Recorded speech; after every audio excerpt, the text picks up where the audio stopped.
आम प्रभु जीशु ख्रीष्ट अति पवित्र और बहुमूल्य नाम आपण समस्त को आउ गोटे नूतन प्रसंग पुनर्बार मु स्वागत करे। प्रिय प्रभु लोक मैंने स्वर्गर परमेश्वर आंभ मान प्रेम करुथिबारु आउ गोटे सुंदर दिन सुंदर सुजोग आम जीवन रे से जग करिसेंती ताहांको नामर गौरव हो। आसंतु सबुदिन भली आज मध्य प्रभुंको वाक्यरु आमे आउ गोटे नूतन प्रसंग अल्प समय कथबार्ता हेबा। आज प्रसंग आमे आगु बढ़िबा पूर्व आसंतु वाक्यरु गोटे पद पढ़ी आमे आगु जीवा। मो सहित आपण माने हित उपदेश 29 अध्याय को आसीबे। हित उपदेश 29 अध्याय 11 पद आम समस्त निमंते मु पाठ करबा पई चाहे। सेही स्थान रे ए प्रकार लिखा जाए, मूर्ख आपणार सबु क्रोध प्रकाश करे, मात्र ज्ञानी ताहा संभाली क्षांत करे। प्रभुंको नामर गौरव हो। स्वर्गर परमेश्वर आंभ मान निमंते से ही वाक्य को लिखिछन। एही स्थान रे आमे पढ़ू जे मूर्ख कौन करे, आपणार सबु क्रोध को प्रकाश करे। यह ओडिया अनुवाद अटे। जदि आपण एही वाक्य को इंग्राजी किंबा हिंदी अनुवाद रे आपण पढ़िबे, सेही स्थान रे सबु क्रोध बोली लिखा जाए नै, सबु कथा बोली लिखा जाए। सेही स्थान लिखा जाए जे मूर्ख आपणार सबु कथा को से कौन करे, प्रकाश करे। किंतु जड़े ज्ञानी व्यक्ति से सबु प्रकाश करे नाही। जड़े ज्ञानी और बुद्धिमान व्यक्तिर परिचय केउ कथा केउ मानकु कहिबा उचित आ केउ कथा केउ मानकु कहिबा उचित नुहे, जड़े ज्ञानी व्यक्ति से जाने, जड़े बुद्धिमान व्यक्ति से ताहा जाने। आज आपण मानकु निकटरे जो प्रसंगटी मु रखिबा पई चाहे, सेही प्रसंगटी एही परि अटे। केउ 6टी विषय काहाकू कहिबा उचित नुहे। आज प्रसंग हला एमिति केउ विषय रहिछि जहा आमे अन्य मानकु केबे हेले मध्य कहिबा उचित नुहे। सेही 6टी विषय वाक्यरु आपण मानकु निकटरे मो अल्प समय भितरे रखिबा पई चाहे। आसंतु प्रथम विषयटी देखिबा जे जो विषय आमे अन्य मानकु केबे कहिबा उचित नुहे। प्रथम विषय हला निजर भविष्य दर्शनर कथा काहाकू कहिबा उचित नुहे। निजर भविष्य को नहीं आपण जो स्वप्न देखिचंती, जो दर्शन देखिचंती, आपणको मन मध्य जो चैलेंज रहिछि जे भविष्य रे मु एहा करिबा पई चाहूची, एहा हेबा पई चाहूची, एही जो इच्छा आ अभिलाष आपण रखिचंती, सेही कथा को अन्य मानक निकटरे शेयर करिबा उचित नुहे। कारण आपणको जीवन जे आप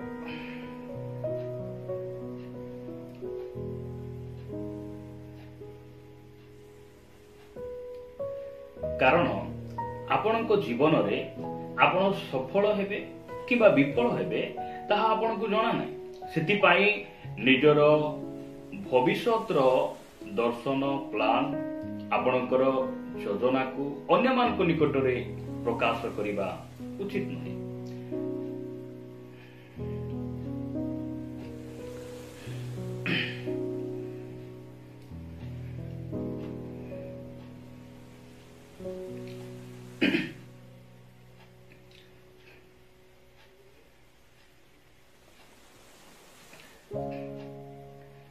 कारण आपण विफल हेबे कि सफल हेबे ताहा आपण सुनिश्चित नुहंती। सेति पई अन्य मानक निकटरे आपणकर भविष्यतर मन मध्यर योजना गोल दर्शन आपणको भविष्य को नै जो अभिलाष आपण मन मध्य रखिचंती, सेही सब विषय अन्य मानक निकटरे शेयर न करिबा न कहिबा सबुठारु भलो विषय अटे। उदाहरण स्वरूप जदि आपण गोटे स्टूडेंट हेतिबे, आपण टॉपर रखिबा पई आपणको मन मध्यरे गोटे इच्छा अछि, भलो परसेंटेज आनिबा पई, भलो नंबर रखिबा पई आपणको भीतर इच्छा अछि, ताहा निज परिवार रे आपण जणैछंती, प्रार्थना अनुरोध दैछंती, ठीक अछि। किंतु जदि आपण जाहाकू कहिबा कथा नै, एपरि कि बाहर लोक समाजर लोक सेही लोक मान को आगरे आपण कोन करिछंती, जिद्दी करिछंती, चैलेंज दैछंती, भविष्य रे जदि आपणकर नंबर टी कमी गला किंबा आपणको एग्जाम रे आपण फेल हे गले, ताहेले आपण से स्थान रे लज्जित हेबा पई पड़िबो, अपमान हेबा पई पड़िबो। कारण जदि आपण लोक मानकु ए सबु चैलेंज आपण कहि न थांते आपण जदि निजर दर्शन को नहीं अन्य मानक निकट प्रकाश कर न थांते ताहले आपण भविष्य रे हे पारे आपण फेल हेले मध्य नंबर कम आसिले मध्य आपण का निकट रे मुंड नुआइबाकू पड़ी न थांता। प्रिय प्रभु को लोक माने प्रभु आमार अनुग्रह करंतु जे वाक्य कोन कहे प्रथम विषय आमे देखुछु जे भविष्यतर निजर गोल को नहीं निजर दर्शन को नहीं अन्य मानक निकट रे आमे सेव करबा उचित नहे कारण आपण विफल हेबे कि सफल हेबे ताहा आपण सुनिश्चित नुहंती सेति पई अन्य मानक निकट रे आपणकर भविष्यतर मन मध्यर योजना गोल दर्शन आपण भविष्य को नहीं जो अभिलाष आपण मन मध्य रखिचंती से सब विषय अन्य मानक निकट रे शेयर न करिबा न कहिबा सबुठारु भलो विषय अटे।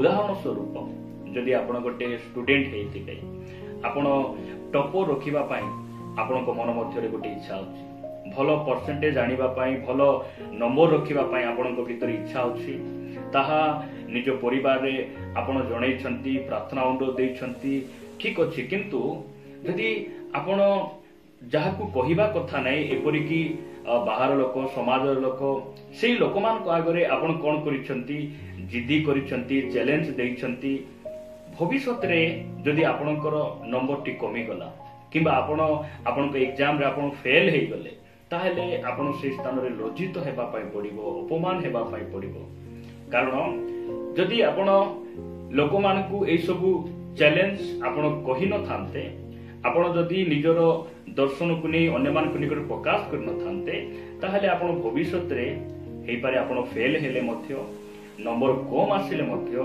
आपण का निकट रे मुंड नुआइबाकू पड़ी न थांता। प्रिय प्रभु को लोक माने प्रभु आमार अनुग्रह करंतु जे वाक्य कोन कहे प्रथम विषय आमे देखुछु जे भविष्यतर निजर गोल को नहीं निजर दर्शन को नहीं अन्य मानक निकट रे आमे शेयर करबा उचित नहे आमे निजर सब विषय शेयर करिबा पाई आमर एकमात्र माध्यम से होचंती आमर परमेश्वर आमे ताहांकु जणैबा कारण सफलता तांको ठारे रहिछि आउ तांको ठारे आमर सब समस्या सब विषयर समाधान तांको पाखे रहिछि। वाक्य कोन कहे आपण मान जदि सेही हितोपदेश 17 अध्याय को आसीबे हितोपदेश 17 अध्याय 28 पद रे लिखा जाए अज्ञान ही तुनी हेले ज्ञानवान गणित हुए पुणी से आपना अष्ट बंद कले बुद्धिमान गणित हुए। प्रभु नाम गौरव से आमे निजर भविष्य समस्त मन मध्यर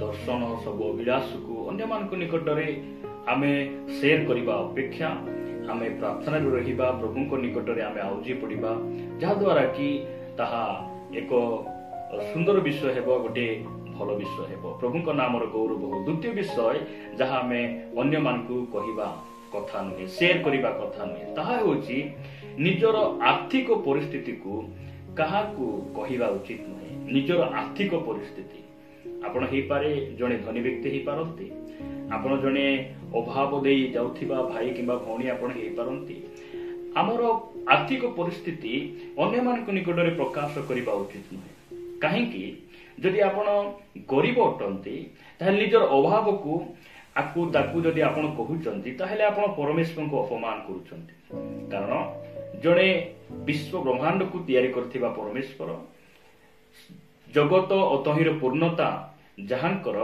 सेही जीवित परमेश्वर को संतान हेला सत्य मध्य जदि आपण मनुष्य को बारंबार निजर परिस्थिति को निजर दुर्बलता निजर अभाव को आपण शेयर करूचंती ताले परमेश्वर को मन मध्य रे निश्चित दुख कष्ट लागुथिबो जे से निजे कहले तुमे चिंता करो नहीं तुमे आकाशर पक्षी मान को देखो मु सेमान को जदि खाइबा को दउछि आउ तुम्हे केते श्रेष्ठ अट मु मध्य तुमको संभाळिबी ताहाको नामर गौरव हो।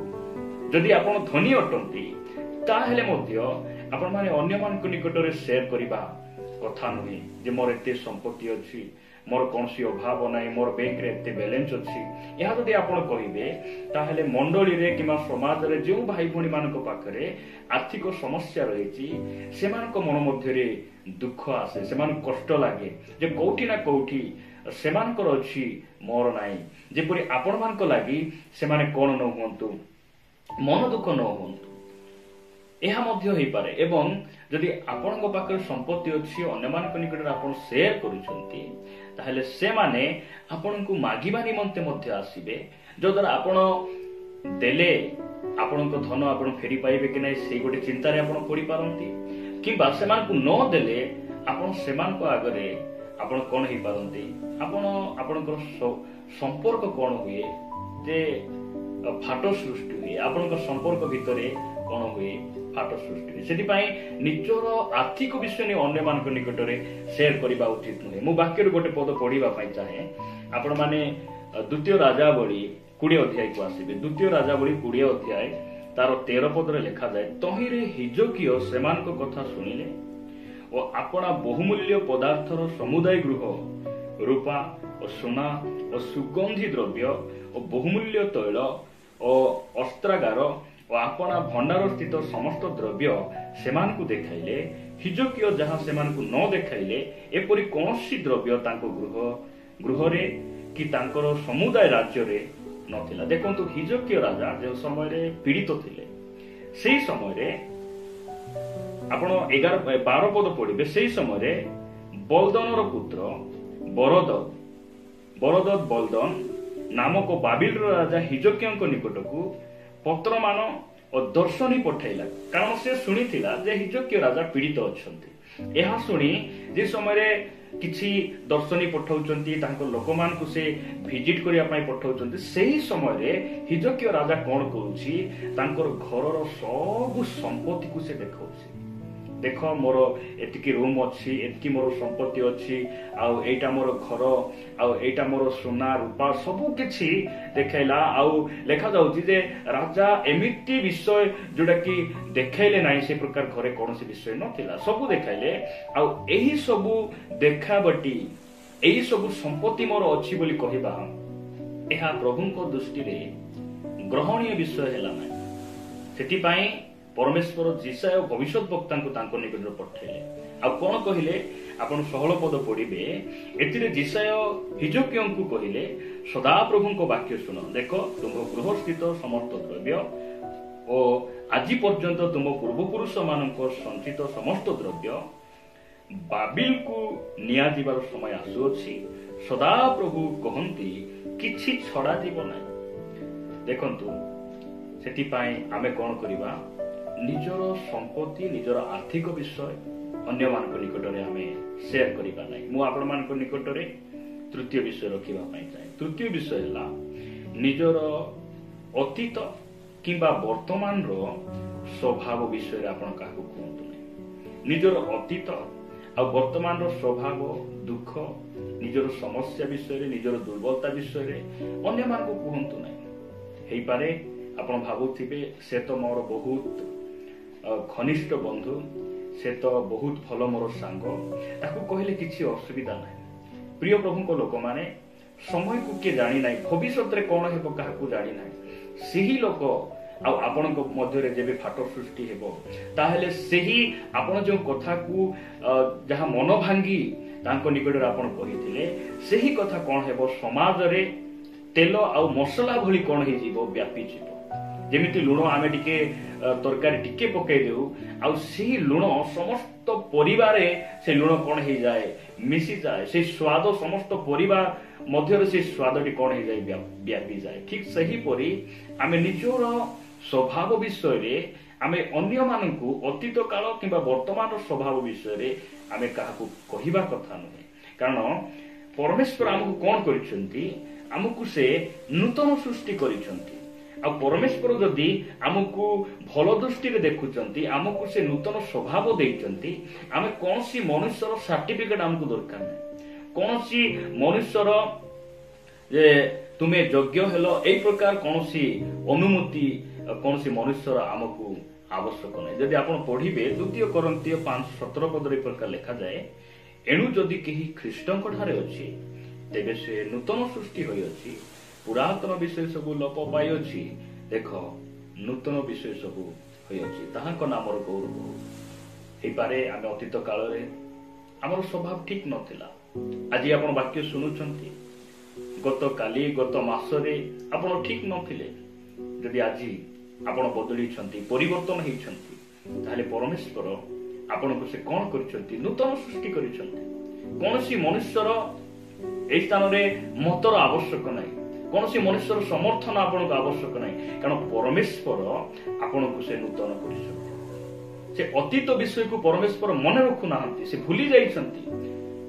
ଯଦ୍ୟପି ସବୁଠାରୁ ଭଲ ହେବ ଆମେ ଅନ୍ୟମାନଙ୍କୁ ଯେଉଁ କଥା କହିବାର ଉଦ୍ଦେଶ୍ୟରେ ଆମେ ଅନ୍ୟମାନଙ୍କୁ ନିଜର ସ୍ୱଭାବ, ନିଜର ଦୁଃଖ, ନିଜର ଦୁର୍ଦ୍ଦଶା ବିଷୟରେ ଅନ୍ୟମାନଙ୍କୁ କହିବା ଅପେକ୍ଷା ବରଂ ଭଲ ହେବ ଆମେ ପରମେଶ୍ୱରଙ୍କ ନିକଟରେ ମନର ସବୁ କଥାକୁ ଭାଙ୍ଗି କହିବା। କାରଣ ଆମର ପରମେଶ୍ୱର ବିଶ୍ୱସ୍ତ ଅଟନ୍ତି, ଆଉ ସେ କାହାକୁ କୁହନ୍ତି ନାହିଁ। ଆମର ସବୁ ଦୁର୍ବଳତାକୁ ସେ ଦୂର କରନ୍ତି, ଆମର ଅପବିତ୍ର ସ୍ୱଭାବକୁ ସେ ପବିତ୍ର କରିପାରନ୍ତି। ତାହାଙ୍କ ନାମର ଗୌରବ ହଉ। ଆପଣମାନଙ୍କ ନିକଟରେ ମୁଁ ଚତୁର୍ଥ ବିଷୟ କହିବା ପାଇଁ ଚାହେଁ, ଯାହା ଆମେ କେବେ ମଧ୍ୟ ଅନ୍ୟମାନଙ୍କୁ କହିବା କଥା ନୁହେଁ। ଚତୁର୍ଥ ବିଷୟ, କାହାର କୁକ୍ରିୟାକୁ ଅନ୍ୟକୁ କହିବା ଉଚିତ ନୁହେଁ। କାହାର ଦୋଷ, କାହାର ପାପ, କାହାର ଖରାପ ଗୁଣ ସ୍ୱଭାବକୁ ଅନ୍ୟମାନଙ୍କୁ ଆମେ କହିବା ଉଚିତ ନୁହେଁ। ପ୍ରିୟ ଭାଇ ଭଉଣୀ ମାନେ, ହେଇପାରେ କୌଣସି ଭାଇ କିମ୍ବା ଭଉଣୀ ନିଜର ଲୁହ ଛରାଇ ନିଜର ଦୁଃଖକୁ ଆପଣଙ୍କ ନିକଟରେ ସେୟାର କରିଛନ୍ତି, ନିଜର ଭୁଲ, ନିଜର ପାପକୁ ଆପଣଙ୍କ ନିକଟରେ ସେ ସେୟାର କରିଛନ୍ତି। ଆପଣଙ୍କୁ ଅନ୍ୟକୁ କାହାକୁ କହିବା ଉଚିତ ନୁହେଁ। ଯଦ୍ୟପି ଆପଣଙ୍କୁ କେହି କହିନାହାନ୍ତି, ମାତ୍ର ଆପଣ ଅନ୍ୟର ଭୁଲ, ପାପ, ଅନ୍ୟର ସ୍ୱଭାବ ବିଷୟରେ ଆପଣ ଜାଣିଛନ୍ତି, ତଥାପି ଆପଣ କାହାକୁ କହିବା ଉଚିତ ନୁହେଁ। ଯଦି ଆପଣ ମାନେ ଆଦି ପୁସ୍ତକକୁ ଆସିବେ, ଆଦି ପୁସ୍ତକକୁ ଯଦି ଆପଣ ଆସିବେ 9 ଅଧ୍ୟାୟ 20 ପଦରେ ଏ ପ୍ରକାର ଲେଖାଯାଏ, ଏଉତାରେ ନହ କୃଷି କର୍ମରେ ପ୍ରବୃତ୍ତ ହୋଇ ଦ୍ରାକ୍ଷା କ୍ଷେତ୍ର କଲେ, ତହିଁରେ ସେ ଦ୍ରାକ୍ଷା ରସ ପାନ କରି ମତ ହୋଇ ତମ୍ବୁ ମଧ୍ୟରେ ବିବସ୍ତ୍ର ହୋଇ ପଡ଼ିଲେ। ଏପରି ସମୟରେ କିଣାନର ପିତା ହାମ ଆପଣା ପିତାଙ୍କର ଉଲ୍ଲଂଘତା ଦେଖି ବାହାରେ ଆପଣା 2 ଭାଇଙ୍କୁ ସମାଚାର ଦେଲା। ଦେଖନ୍ତୁ, ବାପାଙ୍କର ଉଲ୍ଲଂଘତା ସେ ଘୋଡେଇବା କଥା ଥିଲା, ପୋଷାକରେ ସେ ଢାଙ୍କି ଦେବା କଥା ଥିଲା, ମାତ୍ର 2ଟି ଭାଇକି ସେ ସମାଚାର ଦଉଛନ୍ତି। କଣ ବୋଲି ସେ ସମାଚାର ଦଉଛି? ସେଇ ସମାଚାର ଶୁଣିଲା ପରେ ସେତେବେଳେ ସେମ ଓ ଜଫେ ସ୍କନ୍ଦରେ ବସ୍ତ୍ର ଘେନି ପଶ୍ଚାତ ଗତି କରି ଆପଣମାନଙ୍କ ପିତାଙ୍କର ଉଲ୍ଲଂଘତା ଆଚ୍ଛାଦନ କଲେ। ସେମାନେ ପଛଆଡୁ ମୁଖ ରଖି ଯିବାରୁ ପିତାଙ୍କର ଉଲ୍ଲଂଘତା ଦେଖିଲେ ନାହିଁ। ପ୍ରଭୁଙ୍କ ନାମର ଗୌରବ ହଉ। ପ୍ରିୟ ଭାଇ ଭଉଣୀ ମାନେ, ଏହି କଥା ଯେତେବେଳେ ଶୁଣିଲେ ଯେ 2ଟି ପୁଅ ବସ୍ତ୍ରକୁ କାନ୍ଧରେ ବୋହି ଆସିଲେ, ଆଉ ବାପାଙ୍କର ଉଲ୍ଲଂଘତାକୁ ସେ କଣ କଲେ? ଢାଙ୍କି ଦେଲେ। ବାକ୍ୟ ଆମମାନଙ୍କୁ କଣ କହେ? ଯଦି ଆପଣ ମାନେ ଆସିବେ ପ୍ରଥମ ପିତର 4 ଅଧ୍ୟାୟକୁ ଆସିବେ, ଆପଣ ମାନେ ଯେତେବେଳେ ପ୍ରଥମ ପିତର 4 ଅଧ୍ୟାୟକୁ ଆସିବେ, 4 ଅଧ୍ୟାୟ 8 ପଦରେ ସାଧୁ ପିତର ଆମମାନଙ୍କୁ କହନ୍ତି, ବିଶେଷରେ ପ୍ରଗାଢ଼ ପ୍ରେମରେ ପରସ୍ପରକୁ ପ୍ରେମ କରୁଥାଅ, କାରଣ ପ୍ରେମ ବହୁଳ ପାପ ଆଚ୍ଛାଦନ କରେ। ଆପଣ କୌଣସି ଭଉଣୀର ସ୍ୱଭାବ ବିଷୟରେ ଜାଣିଛନ୍ତି ଯାହା ପ୍ରଭୁଙ୍କର ଦୃଷ୍ଟିରେ ଭଲ ନୁହେଁ? କୌଣସି ଭାଇର ଗୁଣ, କୌଣସି ପାପ, କୌଣସି ଦୋଷ ଆପଣ ଜାଣିଛନ୍ତି, ତାହେଲେ ଆପଣଙ୍କୁ ଘୋଡେଇବାକୁ ପଡିବ। କାହାକୁ ସେୟାର କରିବା କଥା ନୁହେଁ। ଆପଣ ତାଙ୍କ ପାଇଁ ପ୍ରାର୍ଥନା କରନ୍ତୁ, ତାଙ୍କ ସହିତ ସାକ୍ଷାତ କରି ତାଙ୍କୁ ପ୍ରେମରେ ଅନୁଚ୍ଛେଦ କରନ୍ତୁ। ଏହା ହଉଛି ବାକ୍ୟର ପରାମର୍ଶ, ଏହା ପ୍ରଭୁଙ୍କର ଇଚ୍ଛା। ପ୍ରିୟ ଭାଇ ଭଉଣୀ ମାନେ, ଯଦି ଆପଣ ମାନେ ଲେବୀୟ ପୁସ୍ତକକୁ ଆସିବେ, ଲେବୀୟ ପୁସ୍ତକରେ ଏ ପ୍ରକାର ଲେଖାଯାଏ, ଲେବୀୟ ପୁସ୍ତକ 19 ଅଧ୍ୟାୟ ତାର 16 ପଦ ଲେଖାଯାଏ, ତୁମ୍ଭେ ଖଚୁଆ ହୋଇ ଆପଣା ଲୋକମାନଙ୍କ ମଧ୍ୟରେ ଏଣେ ତେଣେ ବୁଲିବ ନାହିଁ, କିମ୍ବା ତୁମ ପ୍ରତିବାସୀର ରକ୍ତ ପ୍ରତିକୂଳରେ ଠିଆ ହେବ ନାହିଁ। ଆମ୍ଭେ ସଦା ପ୍ରଭୁଙ୍କ ନାମର ଗୌରବ ହଉ। ଖଚୁଆ ସେମାନେ ଯେଉଁମାନେ କି ଆହାର କଥା ତାକୁ, ତାହାର କଥା ଆକୁ, ଏଠିରୁ ସେଠି, ସେଠିରୁ ସେଠି ସେମାନେ ବହୁତ ବୁଲନ୍ତି। ସେମାନେ ଆହାର କଥା ତାକୁ କୁହନ୍ତି, ତାହାର କଥା ତାକୁ କୁହନ୍ତି। ଏହି ପ୍ରକାର କରି ପରିବାର ମଧ୍ୟରେ, ପରସ୍ପର ମଧ୍ୟରେ ବିଭିନ୍ନ ଅଶାନ୍ତି, ମଣ୍ଡଳୀ ମଧ୍ୟରେ ବିଭିନ୍ନ ପ୍ରଭେଦ ଗୁଡିକ ସେମାନେ କଣ କରନ୍ତି? ଭେଦଭାବ ଗୁଡିକ ସେମାନେ କଣ କରନ୍ତି? ସୃଷ୍ଟି କରନ୍ତି। ଆମକୁ ଅନ୍ୟର ଭୁଲ, ଅନ୍ୟର ଅନ୍ୟାୟ, ଦୋଷ, ପାପକୁ ଆମେ କାହାକୁ ସେୟାର କରିବା କଥା ନୁହେଁ। ଆମେ ପ୍ରେମରେ ପରସ୍ପରର ପାପକୁ ଆମେ କଣ କରିବା? ଘୋଡେଇବା। ଏହା ପ୍ରଭୁଙ୍କର ବାକ୍ୟ ଆମମାନଙ୍କୁ କୁହେ। ମୁଁ ଆପଣମାନଙ୍କ ନିକଟରେ ପଞ୍ଚମ ବିଷୟ रखिबा पई चाहे जहाँ आमे केबे काहाकू कहिबा कथा। पंचम विषय ए प्रकार लिखा जाए जे पंचम विषय ताहा केबे काहाकू साहाय्य करी अन्य को कहंतु नहीं। पंचम विषय है आमे काहाकू जदि आमे साहाय्य करिछु सेही साहाय्य करिछु बोली अन्य मान को आमे कहिबा कथा नहीं। हे पारे कोनसी भाई भौणी अभाव रे थिले रोग रे थिले आपण किछि साहाय्य कले आ अन्य मान को आपण जदि कहउचंदी जे मु एते टंका देबारु तांको परिवार से माने बंचिले मु टिके देबारु से माने खाइले आ आमे नथिले से मान को परिस्थिति एमिति ही जाई थांता से माने विनाश ही जाई थांता। प्रिय प्रभु को लोक माने परमेश्वर आम समस्त को संभाळबा पई से सामर्थ्य अटंती। आमे किए जे मनुष्यर प्रतिपालन आमे करि पारु, आमे किए मनुष्य को आमे सुस्थता देई पारु, परमेश्वर आमर प्रतिपालनकारी प्रभु अटंती। सेति पई आमे अन्य को सहाय्य करी आमे केही मध्य आमे कहिबा कथा नहीं। प्रभु को नाम गौरव हो। आपण माने देखिबे माथ्यू लिखित सुसमाचार 6 अध्याय रे प्रभु यीशु ख्रीष्ट कोन करिले। 6 अध्याय 2 पद रे ए प्रकार लिखा जाए, एनु दान करिबा समय रे कपटी मानक परी निज सम्मुख रे तुरी बजाओ नाही। से माने लोक मानक ठारो गौरव पाइबा पई समाज गृह रे और दान रे से प्रकार करंती। मु तुम मानक कहू अछि से माने आपना आपना पुरस्कार पाई अछंती। प्रभु आमान को अनुग्रह करंतु। आपण प्रभु जदि आपन को चालना दउछंती आपण अन्य मान को सहायता करंतु। मात्र गीत गांतु नै, तुरी बजांतु नै, अन्य मान को कहंतु नै। एही सब विषय कहिबा कथा नुए। शेष विषय कहि मु समाप्त करिबा पई चाहे। शेष विषय हला अर्थात षष्ठ विषय हला निज परिवार रो विषय कहा को कहंतु नै। निज परिवार रो अशांति, निज परिवार रो कौनसी गुप्त विषय, निज परिवार स्वभाव विषय रे आपण माने अन्य मान को कहंतु नै। ए प्रकार परिवार ख्रिस्टियन परिवार कोठी अछि जो परिवार रे विवाद नै, जो परिवार रे मतभेद नै, परिवार रे एसो विषय रहिछि। मात्र एई सब मध्य रे परिवार रे हमर परमेश्वर मध्य रहिचंती। आ एई सब मध्य रे भी से हमकु कोन करिसंती, स्वामी स्त्री रो हाथ धरी परिवार को संभाली से कढे आनुचंती। अनेक समय रे कोन करू निजर परिवार रो दुर्बलता, निजर परिवार रो जहा लज्जार विषय अनेक समय अनेक स्वामी स्त्री माने से माने दांड रे बाहरी से सब विषय को कोन करंती, घोषणा करंती। निजर परिवार रो कथा को से माने बाहर से माने कहि बुलंती। आपण जदि जोसेफ को देखिबे नूतन नियमर व्यक्ति जे कि जोसेफ जहांकर वंश रे जहांको परिवार दे प्रभु यीशु ख्रीष्ट मानव रूप धारण करी ए धरा पृष्ठ को आसुचंती। आपण से जोसेफ को विषय रे जदि आपण देखिबे 1 अध्याय माथ्यू 1 अध्याय 19 पद रे प्रकार लिखा जाए, एथिरे तांको स्वामी जोसेफ धार्मिक थिबारु एवं तांको प्रकाश रे निंदार पात्र करिबाकू इच्छा न करिबारु गोपन रे तांको परित्याग करिबाकू स्थिर कला। मरियम गर्भवती अछंती एहा जोसेफ जाने, कारण से अंतर्जामी नुहंती। मनुष्य भाव रे से कोन कले जे मो मरियम को एते भलो छियो बोली भाबुथिली आ आमे निर्बंध करिथिलु तांको मो बाहा हेबी भविष्यत रे मु केते खुशी आनंद रहिबी आ एते चरित्रवान छियो बोली मु भाबुथिली। देखिला बेल को से गर्भवती अछि केमिति का छियो, तथापि मु ताकू कोन करिबि नै, समाज रे एई कथा अन्य मान को जणाइबि नै। से अपमान हेबो, दुख पाइबो, एई प्रकार मन मध्य से स्थिर कले। आउ कार अजणातरे केही मते जेपरि जानि न पारिबे मु ताकू कोन करिबि, परित्याग करि देबि। एई प्रकार से भाबुथिले। कारण पवित्र आत्मा को कर्तृत्व रे जे मरियम गर्भवती होइचंती या जोसेफ जानि नथिले। एही परि समय रे दूत तांकू दर्शन दे स्वप्न माध्यम रे कहिले, तुमे मरियम को ग्रहण करिवा पई भय कर नाही, तुमे तांकू ग्रहण करो, से पवित्र आत्मा के द्वारा से गर्भवती होइचंती। आउ जोसेफ जदि चाहि थांते से मरियम कर से स्वभाव विषय रे से दान रे प्रचार करि देई थांते, लोकमान कहि थांते। मात्र नाही परिवार रो कथा, निज स्त्री निज स्वामी रो दुर्बलता, निजर परिवार रो जो विषय रे जहा कि आमे कमजोर अछु से सब विषय आमे अन्य मान को निकट रे प्रकाश करिबा କଥା नुहे प्रभु आम अनुग्रह करतु आम ये सब विषय केवल केवल आम प्रभु को कहवा कारण आमर प्रभु विश्वस्त से क्या आमर कथा से कहे ना सेयार करेंगे ना आमर अनुग्रहकारी परमेश्वर आम दया करतु प्रभु ये वाक्य दे आम समस्त को प्रचुर भाव में आशीर्वाद करतु